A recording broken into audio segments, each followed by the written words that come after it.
Good morning, students. In continuation with the chapter development, we are today going to see what is the meaning of gender-related development. Okay, gender means the male and the female, right? So we are going to see how development is related to gender. What is the contribution of the male and the female in the development of the economy? The role of the woman in the developmental process is very significant. Women, who form half of the population, have the capability to work in all the fields of the economic system. So women have the capability of working not only in the agricultural, industrial and the service sector, but working in the army nowadays, being a pilot and all these things. It is the duty of the civilized society to provide social, economic, educational and political equality to the woman. So the women have the right to what? Social, economic, educational and political equality. After independence, our constitution has assured equality of freedom and opportunities to both men and the women. So both men and the women have equal opportunity in terms of receiving education, getting the higher education, job opportunities, income. All these things are available for both the men and the women. However, significant types of discrimination can still be seen and violence against the woman is frequently reported. Discrimination means what? Like the difference between the men and the woman. We can still see and we can still feel the difference between them, and there are many cases of the violence against the woman, like the domestic violence and other kinds of tortures, all these things which are happening in the society right now. This only suggests that women are not yet given equality in all spheres. Spheres means in all the sectors, making them secondary partners in the economic growth. Secondary means the primary partners are the men and the secondary partners are the women.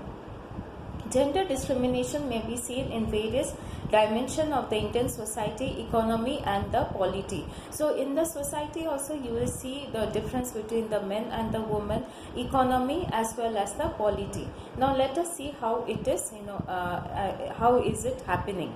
Sex ratio means the number of the female to the male. The number of the females for every 1,000 males is the most important indicator which reveals the treatment meted out to the woman in a society. Meted out means given to the woman in the society. In India, because of all-round discrimination against the females and preference for the male child, the sex ratio was barely 945 in 211. So if there were 1,000 men, there were only 945 women in the year according to the census report of 211.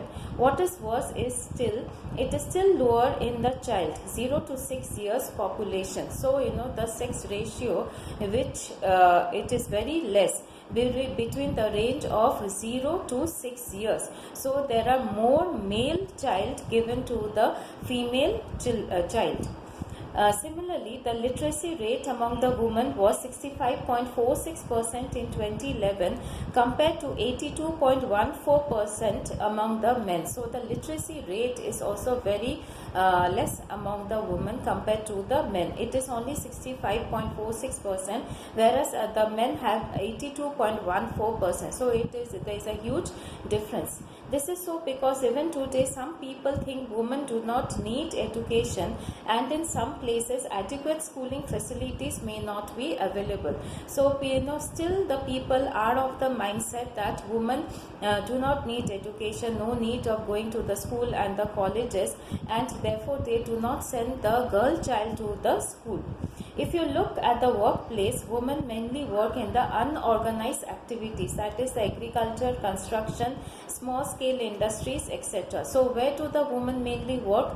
They work in agriculture, they work in construction sites and the small scale industries, not the huge industries. at the lower wages than the men. So the per day wage, the per day income of the woman is far less than the men. It is also true that the women are not free to spend the income that they earn. So whatever the women are earning, they are not free to spend. With a low education, not many of them are seen in better and highly paid position.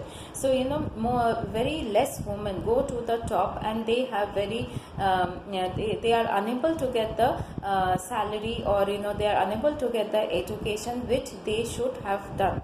In many households, women eat last after the head and the children have had food. This makes her malnourished. Malnourished means enough nutrition is not kept for her, or she is not having enough nutritious food, and susceptible to many diseases. Susceptible means she is falling to many diseases or illnesses.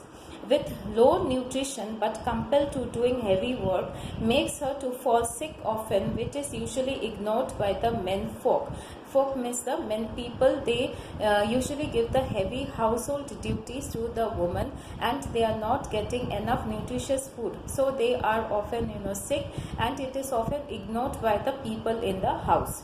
Especially the health of the pregnant woman is very crucial because it affects the baby's health also. India has very high rates of maternal, that is the mothers dying during and after the child delivery. Infant, children below 1 year, and children below the 5 years death rates. So the instances or the examples of the death among the pregnant women, the women who are carrying the babies, and the child who are below 1 year and also below the 5 years, the death rate is very, very high because of the lack of the nutritious food, and the care which should have been taken for them, it is not there. So, an evil practice of detecting the gender of the fetus. Fetus means the unborn baby. What is the gender? Whether it is a male or a female, and destroying it if found to be a female one is growing. So, if it is found that the unborn baby in the mother's womb is a girl, then it is often destroyed in the womb itself. This is one of the major reasons for the lower and declining sex ratio in the country. So why is the number of females is less than that of the males? Because most of the time what happens is that the girl child, if it is found out that it is a girl child in the mother's womb, it is being killed, right? That is why the sex ratio is very less. There are more male child compared to the female child. Representation of the woman in the political bodies, that is the panchayats, state assemblies, and the parliament, is limited to the reserved strength. So you will also see that there are very less women representatives in the political system and the political bodies, in the panchayats, in the state assemblies, in the parliament. Most of them it is occupied with the male contestants. Even in the sessions and the meetings, their presence is not felt. Hence, discrimination is observed in all the fields where there is very less participation of the women in politics. So, their presence is not at all felt. In order to promote participation of the women in the economic activities and thereby achieve the economic empowerment. What is the meaning of empowerment? It means giving power, giving authority to the women to make their own decisions. Self-help groups are being formed in all the villages and the cities. SHG, that is the self-help group, is a group of women who come together to share their resources, obtain external support, undertake businesses jointly, and earn income. So self-help group is a group of women. It is usually 20 women who come together, not less than 20 women. 20 women in a village, they come together, they share their resources resources. It may be like the money, the savings, the money. They can take the loan from the bank, and they get some external support, that is from the government or from the bank, and they start a business jointly, right, and earn income. They are trained in managing the accounts, handling the bank transactions, and skills to take up remunerative income generating activities. So they are given special training in managing the bank accounts, okay, how to do the bank transactions, okay, how to deposit the money, how to open an account, and how to interact with the bank officers. And they are also given training how to generate more income, right, which activities to take up, which economic activities to take up, which businesses to start, which will give them higher income. SHGs have been instrumental in helping the woman to earn, save, and spend at their willingness. So if the women are earning, if they are economically independent, they are financially stable, then only there will be development in the economy. Their dignity and autonomy has increased, that is, their prestige and the freedom has increased a lot. In recent years, many steps are initiated for empowerment of women.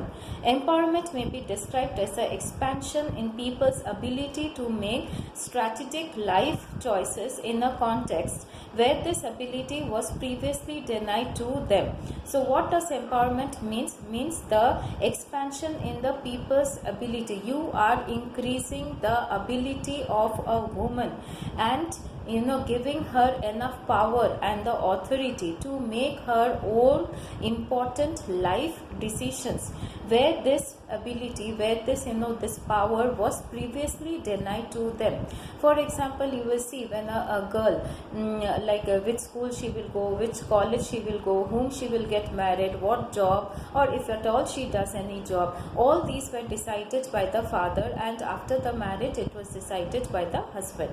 Empowerment is a process that infuses people with power, that is access to the resources. It may be like you're taking loan from the bank, you're getting support from the people in your family. All these are the resources. Expands individuals' capacity and power of decision making and makes them independent.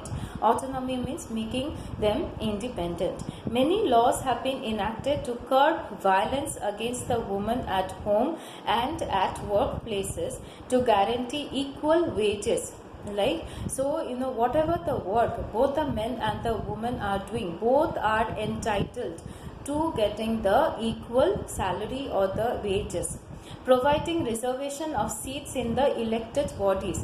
So the elected bodies means the panchayat system, the state assemblies, the parliament, there should be reservation of the seats for the women, etc. All these measures will certainly help in bringing women to the mainstream of development. So if all these measures are taken, then it will definitely ensure that women are brought to the forefront and they contribute to the development of the economy. So this is the concept of gender related development, where women in today's scenario, they are lacking behind. They have to step forward, they have to receive a better education, they have to go for the higher studies, they have to get qualified, they have to be trained so that they get a better job and they are treated equally in the society, and they have to become financially independent so that they are capable of taking their own decisions in life. This is the concept of women empowerment. And self-help groups in the rural villages, they're helping the women to become self-sufficient. So I hope you understood the concept of the gender development. Thank you for watching the video.